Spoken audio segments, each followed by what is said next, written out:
अस्सलामुअलैकुम सामीन। 15 रबीउल सानी है, 11 नवंबर है।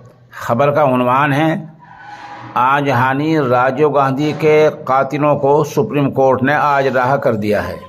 ख़बर थोड़ी तफसील से सुनिए।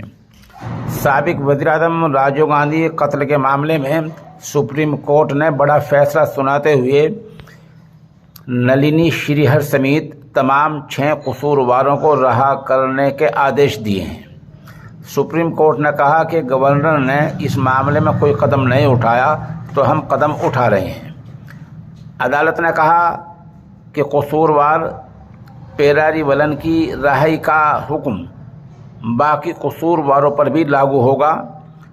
कसूरवारों नलिनी और आरपी रविचंद्र की वक्त से पहले रिहाई की मांग पर सुप्रीम कोर्ट ने फैसला सुनाया है। वहीं सुनवाई के दौरान तमिलनाडु सरकार ने सुप्रीम कोर्ट में हल्फिया बयान दाखिल करके राजीव गांधी की कत्ल के मामले में कसूरवारों की वक्त से पहले रिहाई की हिमायत की थी।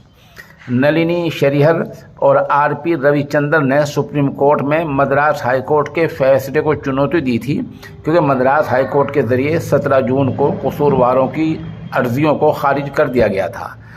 दोनों कसूरवारों ने अपनी अर्जी में एजी पेरारीवलन की रिहाई के सुप्रीम कोर्ट के हुक्म का हवाला देते हुए अपनी रिहाई का मुतालबा किया था।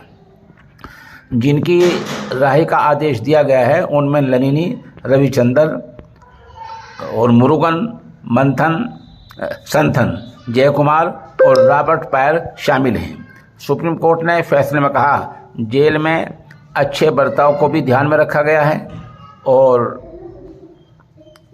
असल ये है कि इन लोगों ने 30 साल से ज़्यादा मुद्दत जेल में गुजार दी है, इसलिए इनको रिहा